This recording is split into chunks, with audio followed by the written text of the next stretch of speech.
What's up, guys? I'm Undertaker Largest Fan, and I'm back again with another video. And I'm obviously gonna make two videos today. I already made a video about the top 5 worst Royal Rumbles that I've ever seen, and obviously I'm wearing a new shirt because it's dry clean day. So, and plus I look buffer in this shirt.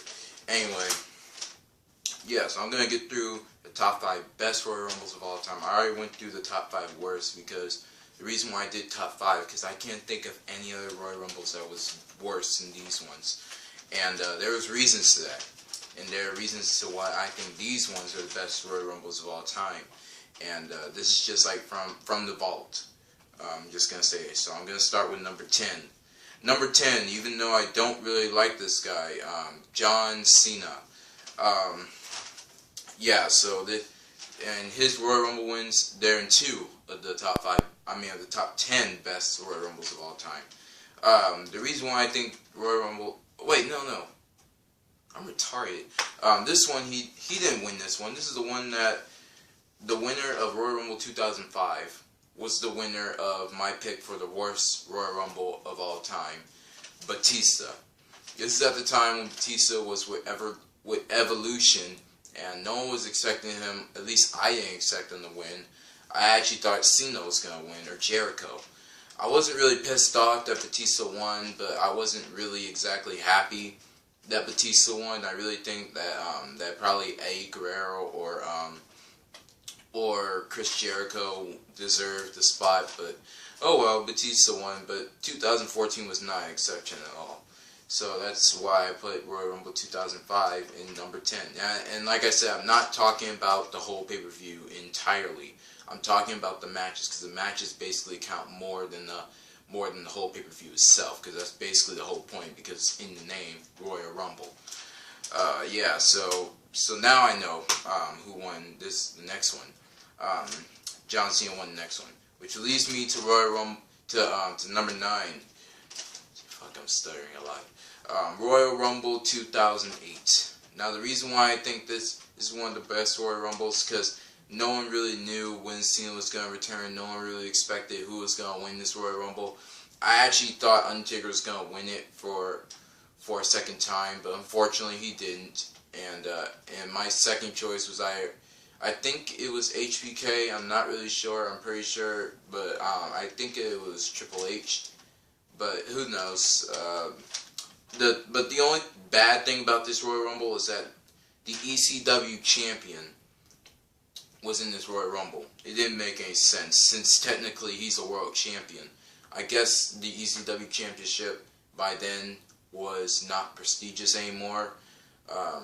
I'm guessing because they basically buried it when Christian Wild was the one who was supposed to win the title, so they basically just buried the ECW championship after his whole situation, which he is in one of these. He is the winner in one of these. In one of my top 10 Royal Rumble favorite Royal Rumbles of all time. Anyway, yeah, so there's nothing bad about this Royal Rumble. Even though, like I said, I'm not a Cena fan, but at the time I was a huge Cena mark. So I really did like John Cena. He was like my 3rd favorite wrestler at the time, because he didn't have like that whole PG stuff. This is like a few months before the PG era. This is like one of the last pay-per-views of the Ruthless Aggression era. And this led to WrestleMania 24, one of my favorite WrestleManias of all time, which I will make a video on that momentarily. Yeah. So, number 8, a Royal Rumble that was very unexpected. I didn't really expect the winner to be to win this one, and it was very unexpected. Like, people just popped out of nowhere. Like this one, The Undertaker. I don't think he was involved. This is like at the time when he had the Ministry of Darkness one, so I don't think he was involved with this Royal Rumble. He just came out and destroyed Viscera in this one.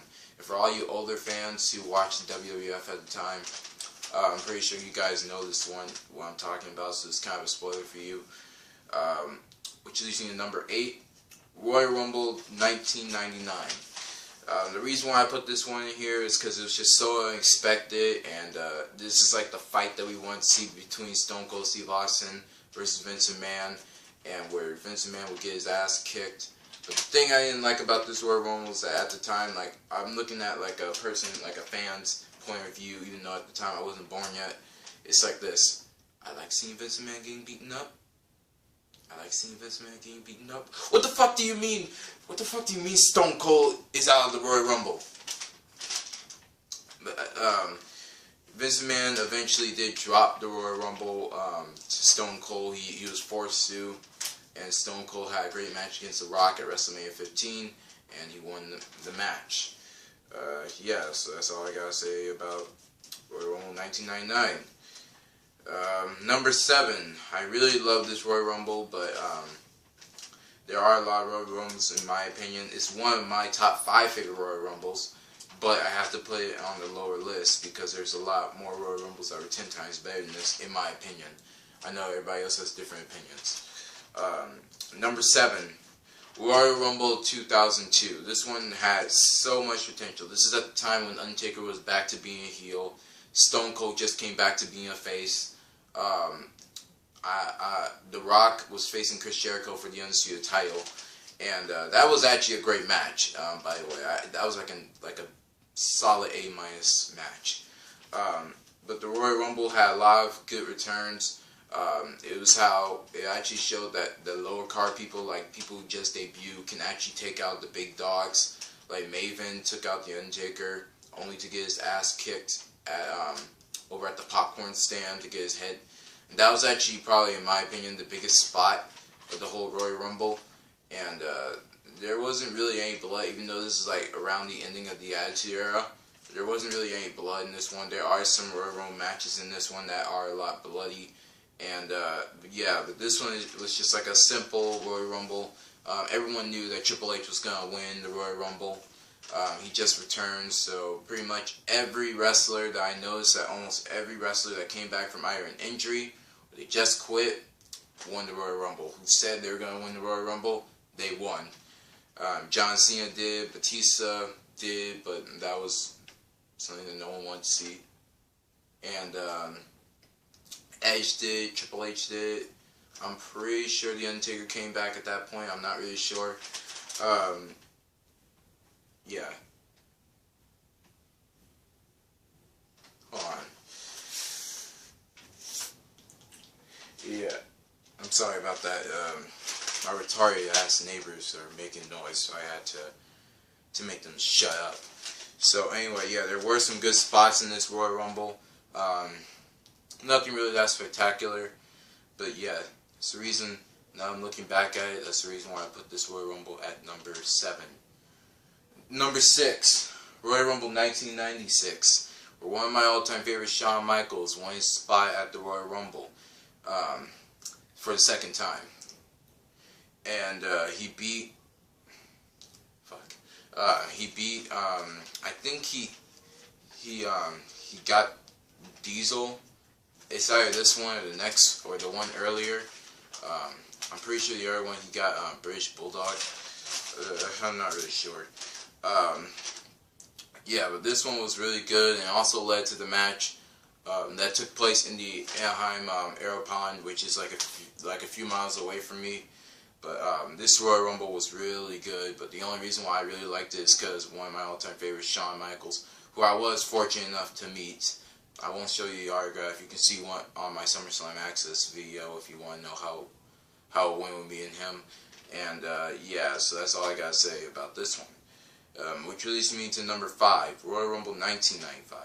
The reason why this one is because the Royal Rumble 1995, even though 1995 was probably the worst year for WWF at the time, I just really liked this Royal Rumble. There was a lot of good spots, especially with Shawn Michaels.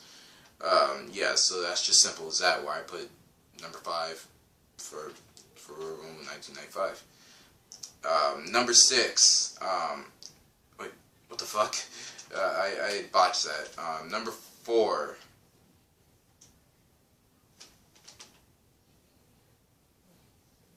Oh, fuck. Hold on. Alright, I'm sorry guys, I fucked up on this paper.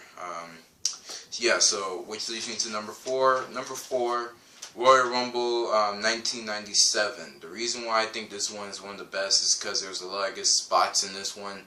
And also, this is at the point where Shawn Michaels, I think he beat Psycho Sid in this one, but like I said, I'm not talking about the matches, I'm talking about the actual Royal Rumble match in particular.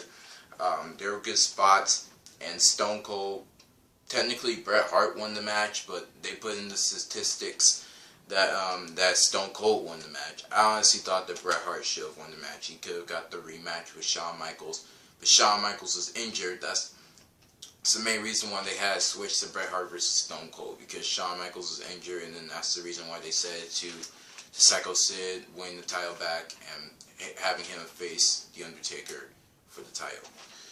That's pretty much the main reason, because HBK got injured, obviously. Yeah, so number 3, a Royal Rumble that I really love, and I put it at number 3 because this guy used to be my favorite wrestler at the time, at least until I saw WrestleMania 20, and that's when I started liking The Undertaker. Number 3, Royal Rumble 2004. This is where the guy who I should not mention, named Chris Benoit, won the match. This is like pretty much the highest peak. Everyone wanted him to win the title. He was basically the Ruthless Aggression version of Daniel Bryan, where everybody wanted him to be like the big underdog to win the title, and he won it at WrestleMania 20. Ironically, Daniel Bryan won the title 10 years, exactly, like more than 10 years later. Won the title the exact same way in a triple threat match and won it with a crossface. Well, Daniel Bryan calls it the yes lock or whatever. Yeah, so, yeah. They basically copied WrestleMania 30, the way Daniel Bryan was getting pushed, as the way Chris Benoit was getting pushed. So that's what I gotta say about Royal Rumble 2004. Number 2, Royal Rumble 2007. Now this is the Royal Rumble where The Undertaker himself won the Royal Rumble. That's not the main reason why I have this Royal Rumble as put in number 2 as the number 2 best Royal Rumble of all time. The reason why is because it had a lot of spots in this Royal Rumble match, a lot of returns, and also The Undertaker got busted open in this one. I'm pretty sure this is like the first time that The Undertaker got busted open ever since he faced Randy Orton in the Hell in a Cell like 2 years prior to that. And yeah, it's very much, that's like the main reason why I really like. And also this led to Undertaker versus Batista, which in my opinion was one of the best WrestleMania matches in my mind. Yeah, so that's pretty much, and that's the main reason why I want about Royal Rumbles: blood, action, all that stuff. Yeah, guess we can't get that anymore because of Linda McMahon. Fuck you, Linda. Which leads me to number 1. Royal Rumble 2001. The best Royal Rumble of all time, which also led to the best WrestleMania of all time, in my opinion. And also the best No Way Out of all time. And best SummerSlam of all time, best Survivor Series. 2001 probably had the series of the best pay-per-views of all time, in my opinion. And I got anything. And also the best Backlash of all time. So yeah, that's all I gotta say about Royal Rumble 2001. It was just really good. There was a lot of blood, a lot of returns. Honky Tonk Man got hit. Unfortunately, Honky Tonk Man got hit in the head with a guitar by the Big Red Monster Kane. And yeah, so this is where I think The Undertaker was involved in this Royal Rumble match. I'm not really sure. I'm pretty sure he was, but not entirely.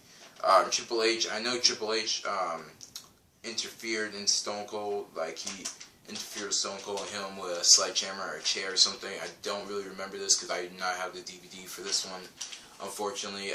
Any one of you guys who got Royal Rumble 2001, I'll either buy it off of you or I'll trade you for it. I'll probably trade you for an autograph. Not from me, obviously, but from a wrestler. Yeah, that's the reason why I put Royal Rumble 2001 in number 1. Oh, what am I, 14 minutes? Yeah, so, yep. This is from the vault. Undertaker, largest fan. See you guys later. Rate, comment, subscribe. ULF. Follow me on Twitter at UntakerHeel. I got some new profile pics. And I'll see you guys later.